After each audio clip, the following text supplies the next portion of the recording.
So St. Augustine has to fend for itself. He can fill up the second of Spain as well away out of this back, divided various defensive elements to the layout of St. Augustine, like these narrow streets, designed to slow the advancement of enemy forces to St. Augustine during attack, giving the settlement a fighting chance to survive.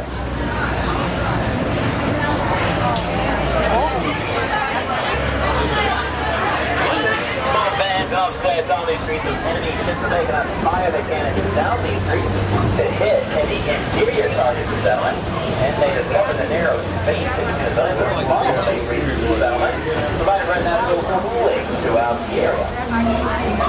455 years of modern history, each era came with a different method of construction. Many of those today, both Spanish and British features as they're modified over the years, built using either coquina, the same stone used for the fort, or poured concrete, developed in the late 1800s. Many of the wooden structures burned to the ground during various attacks. Bell use a handhold upright, climb down to the sidewalk either side of the trolley, face the trolley cars, much like climbing down a step ladder. Watch your step as you go. This is stop 7. I follow that at St. George.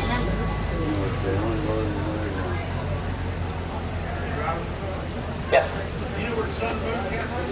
We just passed it. This is known as the Menorcan Quarter. Menorca, Mallorca, Iowans, the Mediterranean off the coast of Spain. In 1763, Portuguese hands from Spain to British Florida. About 21 years from the rest of the colonies in the north were declaring their independence and British Crown becoming the United States. Scottish indigenous Colonel in 1400s, Menorcan, Greek, Italian, organized indigo plantations through the street 60 miles southwest to Smyrna, the south of Daytona. Yellow River Turnbull plantation, you know, one of the towns of those indigenous services, having free plantations. They marched 16 miles north of the European settlement of St. Augustine. They got from more than Granda's Menorcans this land, so they built new homes, new businesses, and its Menorcan was that overlaps the British and Second Spanish period that allows St. Augustine known as the oldest continuously occupied European settlement.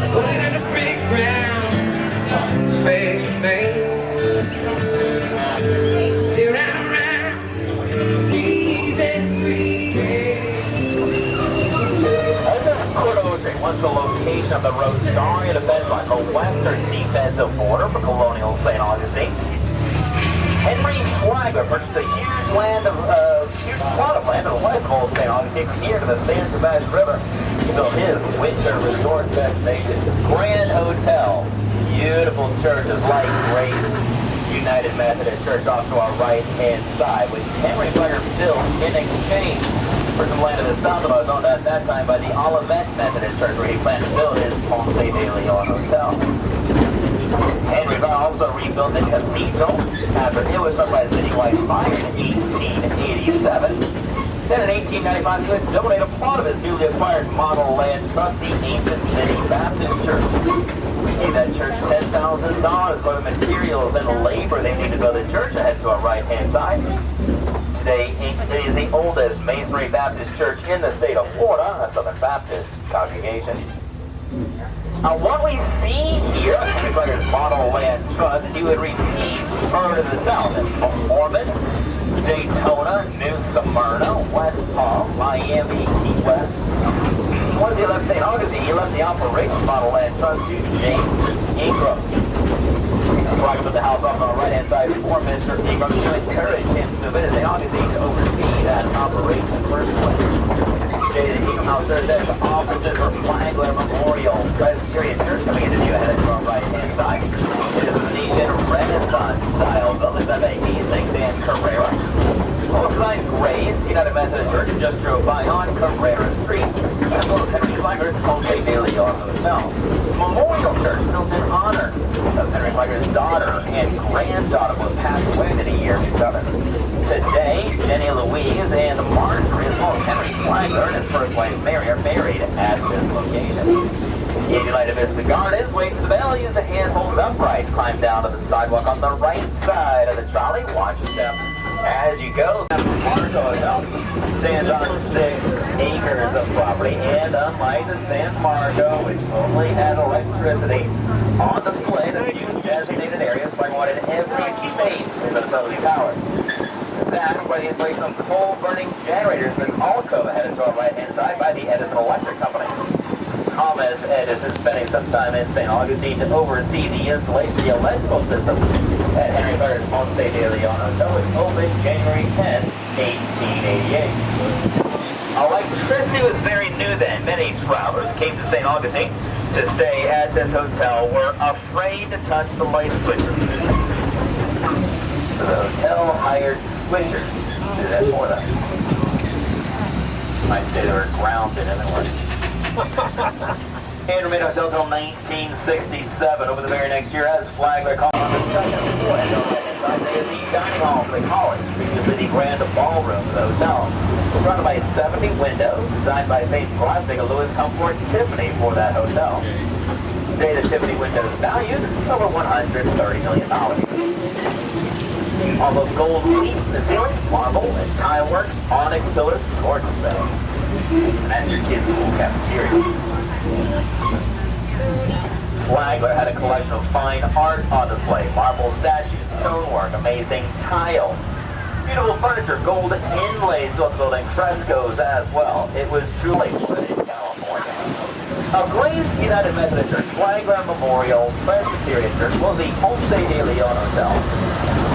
Were all built using a new bug-proof, fire-proof, rot-proof material called poured concrete, pouring wet concrete into wooden forms of the site to make that shape. Kind of a 19th century version of 3D printing, if you will.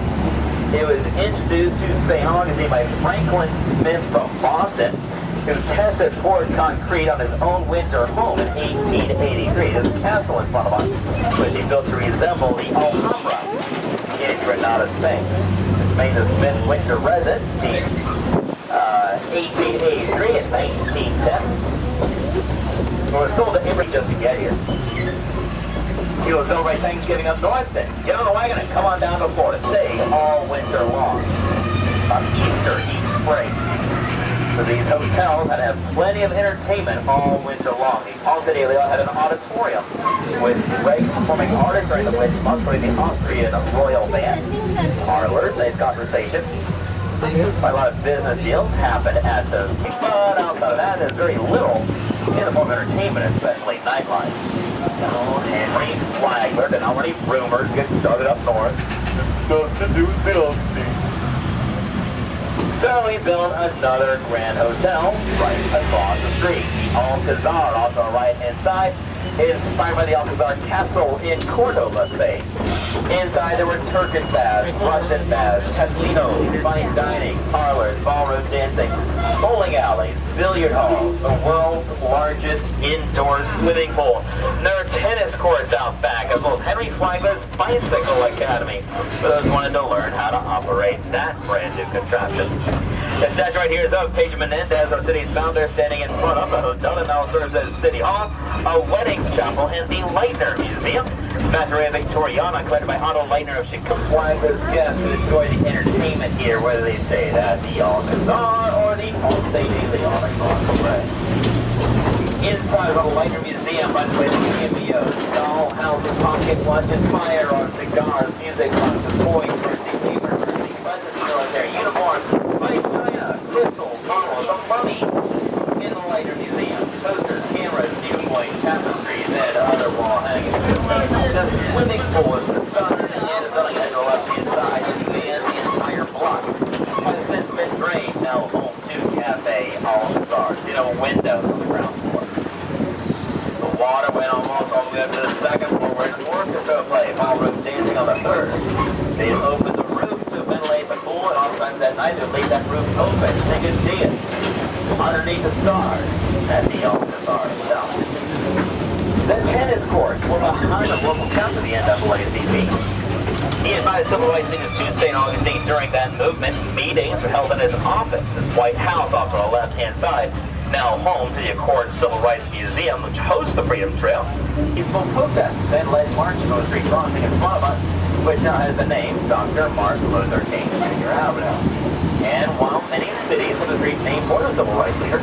Out of all the MLK avenues, boulevards, streets, and drives, only the ones in St. Augustine and Atlanta did Dr. King lead a march upon. You find yourself in Lincolnville. It's a great lunch spot to the south of us called the Blue Hen Cafe. Got dinner at the Preserve off to our right-hand side.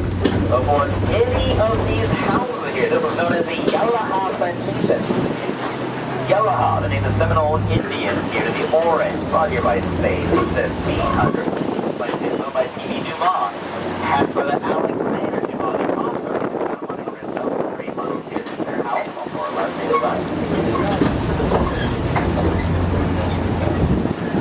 And crossing right here is Whedon Street, named for local physician Dr. Frederick Whedon, who is stationed at the fort and attended to the medical needs of its occupants, including the prisoners held there.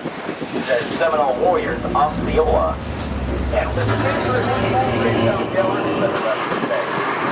and after Osceola passed away, Dr. Whedon created a death mask honoring the warrior, and then began to remove Osceola's head for study.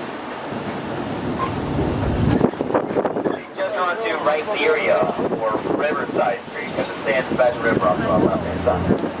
Businesses need to use this river to move goods into or out of the city here on Riberia Street.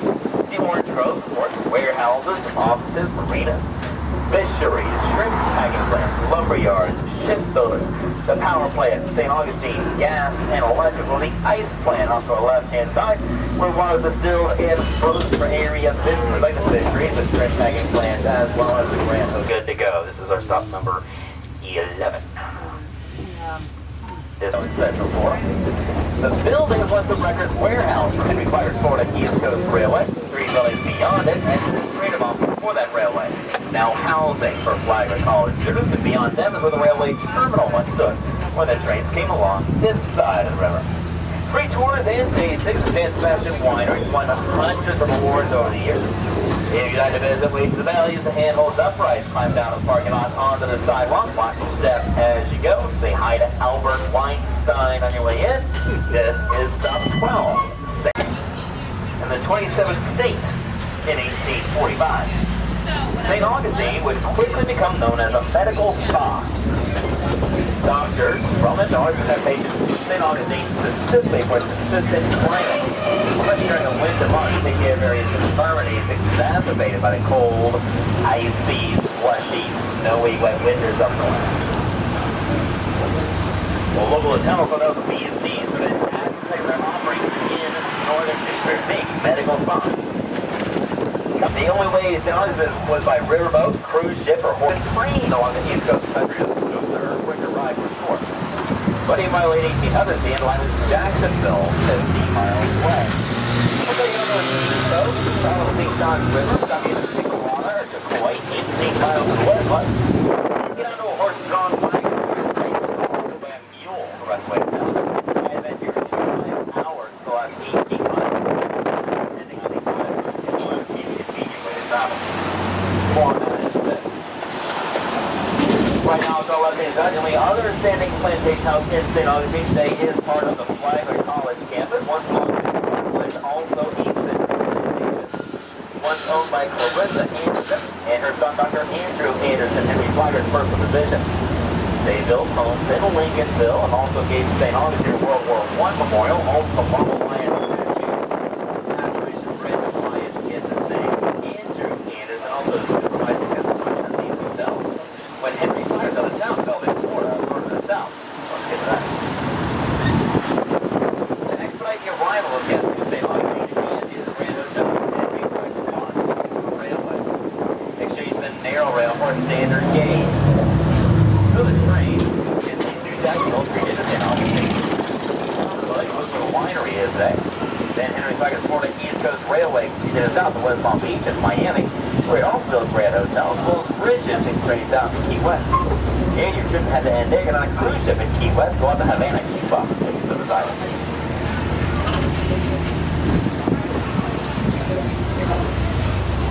Back to colonial St. Augustine, going off to the left-hand side, it was the mansion for the governor of East Florida when St. Augustine was its capital.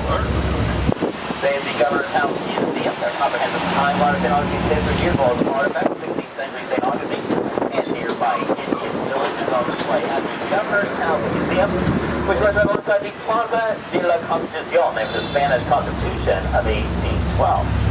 There is a marker in the plaza commemorating that event, as well as the American Revolution, foot soldiers, the civil rights movement. We've got our water well and our market off to our left-hand side. The market is still used as such. They don't shop right now, but you might find artists, jewelers, airplane vendors, and others selling their works right here at the market, even to this day. Got a bit of a utility project going on right now. It's not as many shops as you would typically have. And then just beyond the wall, up to the left-hand side, as far as the eastern end of the plaza, a statue of Ponce de Leon, who landed in this new world in 1513. My flagpole is the World War I memorial given to St. Augustine by Dr. Andrew Anderson. The flagpole resting in the center of what is known as Anderson Circle.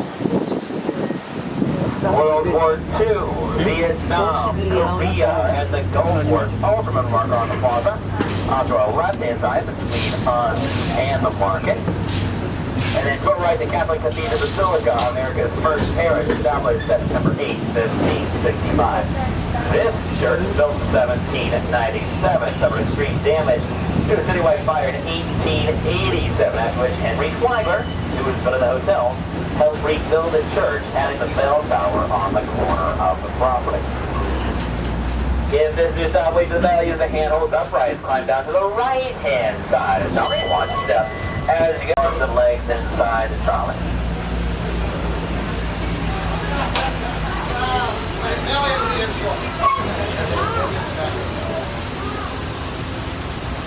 See if anyone bumps at a half an hour when they close that down. Entrances on either side right here, these double doors. You can see where they cut through the two walls and floors. These are the original components of the governor's house.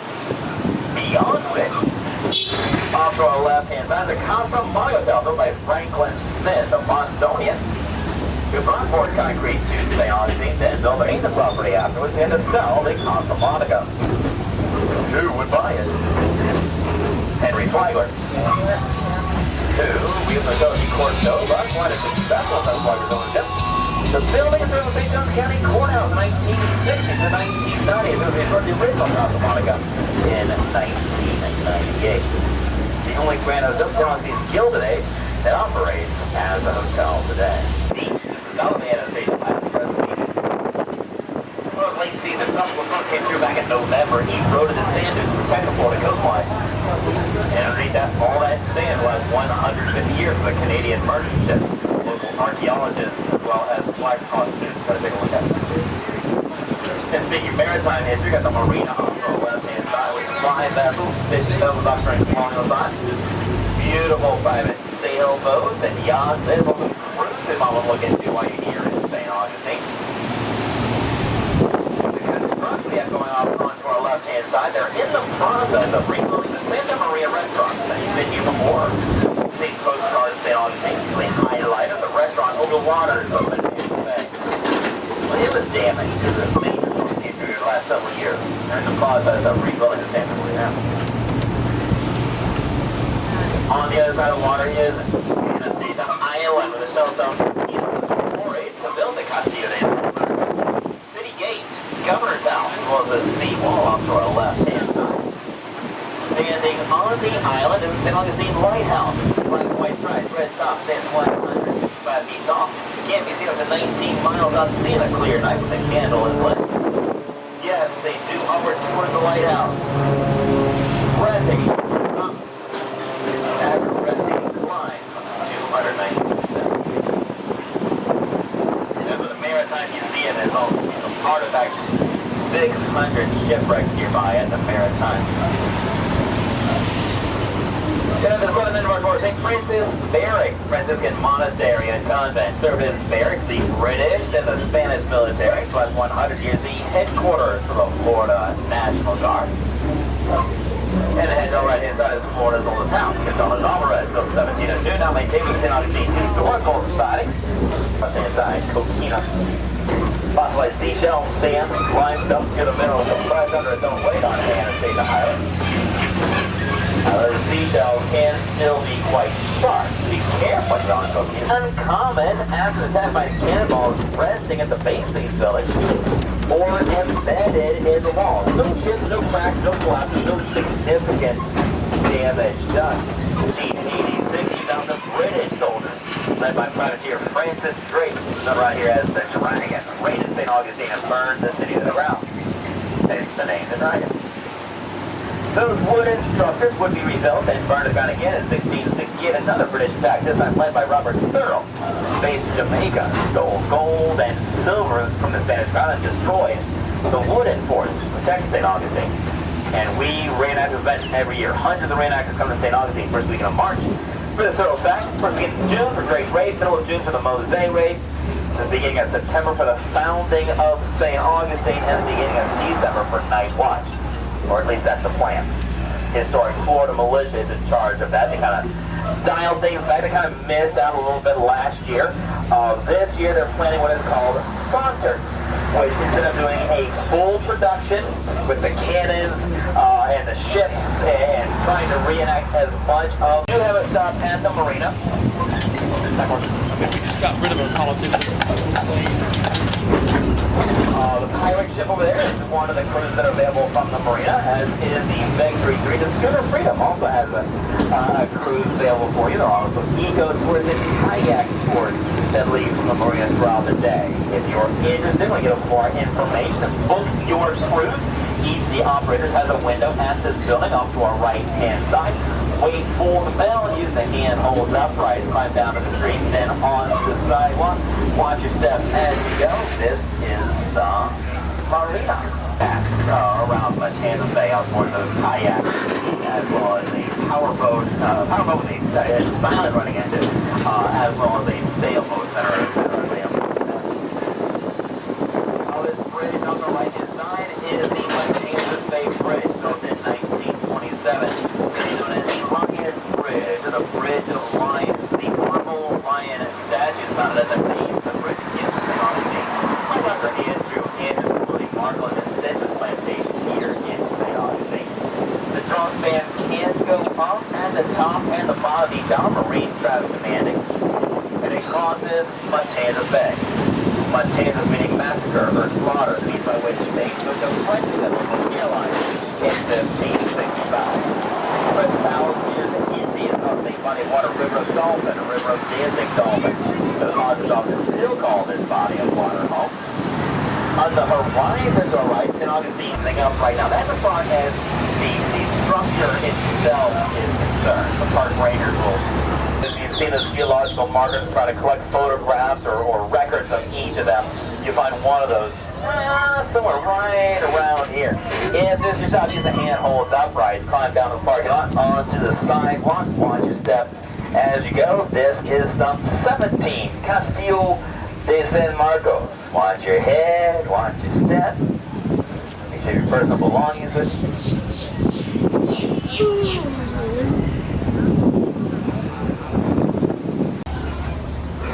Then there come the walls in plaster, the white patches in the walls today. There's also a furnace on the base side of the fort that would heat cannonballs, white hot, to be fired at wooden ships. The bay is going to set those ships on fire upon impact, or maybe hit the powder room of the ship. Boom! Splinters everywhere. Yeah. It is from what we call today a dry moat. It's a moat. It is a buffer, a barrier between the glazes, this defensive hill off to our right-hand side, and the 14-foot thick Kennesaw walls of the Castillo de San Marcos. That is dry, the description, because so many times in storybooks and movies, you think a castle or a fortress has to be surrounded by a body of water, and that really is not. Now, the wall is on our right-hand side. It's called the Cubo line. It's a continuous wall cutting off all land toward the bay, and that's the only entrance on this side of town is the city gate from the corner off to our left-hand side. The wooden drawbridge on that stone footbridge is today. They raise the drawbridge every night at sunset. You find yourself outside St. Augustine with the gates closed, no meeting with anybody let you back in. This wall was here for a reason, after all. So now to the north, the city gate late 1800s. The San Marco Hotel to the Murray Royal left-hand side in 1885, and a parking garage stands today. Ripley. He had a large collection of artifacts during his culture he visited around the world. Every time Ripley visited St. Augustine, he would put some of those items on display in the hotel as a museum. It's been all science fiction when Robert Ripley was alive. If you like to visit Waves of the Valley, it's the hand holds upright, climb down to the parking lot, watch your step. As you go, this is stop 18. Ripley's POV. Thank you to under the green carpet. Or a log cabin. Peter Bob trading post is like any bookstore kiosk shop around town has books on the ghosts of St. Augustine. It is when that tour was updated. And we've also added an experience to jail at night. So during the daytime, you learn how those prisoners treat here in St. John County for the 20th century. Over at night, things seem about a darker turn. You're led to something by a paranormal investigator. You can borrow their ghost hunting equipment to see if you can make it useful energy in the people's jail after dark. Now those grand hotels still stay on their own if you build it came in rows. St. Augustine's population tripled in 1885 and 1890. Many of those new families moving on to New Model Land Pleasant Town, or right here to the northern town of Lucy Abbott's property, now known as the Abbott Tract of historic home. But the whole story began on the right hand side 455 years ago.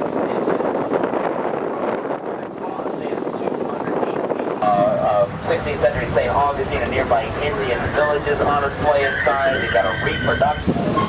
Visitor stop number 21, the Old Senator, a 600 to 650-year-old live oak tree. There's resurrection fern on top of the larger branches, Spanish moss hanging underneath, and a palm tree growing through its trunk. If this is South Waves of the Valley, use the handholds upright. Climb down the parking lot either side of the trolley. Watch your step as you go. This is stop number 21, the Old Senator. Really not the only oak tree with a palm tree either side. Right next one on Cordova Street, the Love Tree. Kiss your true love under the branches of the Love Tree. You stay together as long as those trees do.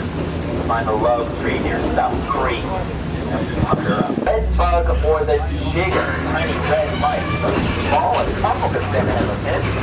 But you'll be sorry, they go into your skin, make you itch for weeks, leave a nasty rash behind. So don't touch the Spanish moss. See it overhead or clump to the ground, just leave it where you see it. And on to our right is the Fountain of Youth Park, 15 acres, beautiful manicured grounds. Leads now to the National Register of Historic Places. 1587 Mission Church we found here, recreates Spanish colony, Indian village of Savoy. Information about Indian burial grounds nearby, blacksmith demonstrations, cannon firing, planetarium shows, and that majestic fountain which is to life, the Fountain of Youth. They also run 9 to 5, like the mission grounds next door. There's going to be a cannon demonstration. I don't know if they've done the cannon just yet. The last demonstration today is right there at 5 o'clock, so the cannon goes off about 5:08, 5:10, something like that. So if you're on the ground by 5 o'clock, they've got trash takeout and gates to lock and things like that. And so you kind of get a bonus hour. You know, they stop admission at 5 o'clock, but they don't usher you off the property until closer to 6 o'clock. And they'll reopen at 9 o'clock in the morning to do various demonstrations throughout the day, as well as use those a detail of the geology of Florida that supports this legend of the Fountain of Youth. So, hotel again. So, like I paid the city $10,000, so the new jail a mile outside of town, which is where we are right now. None of these houses over here. Just a jail building out in the middle of the field, a mile to the north of the city gate. Well, it was the first impression people have coming into St. Augustine North, by rail or by trail. The jail, the way it was built, was so much like a hotel, people would try to check in. Now, the sheriff's not going to turn you away. Free labor front doorstep. Chain gangs and major source road in St. Johns County Jail.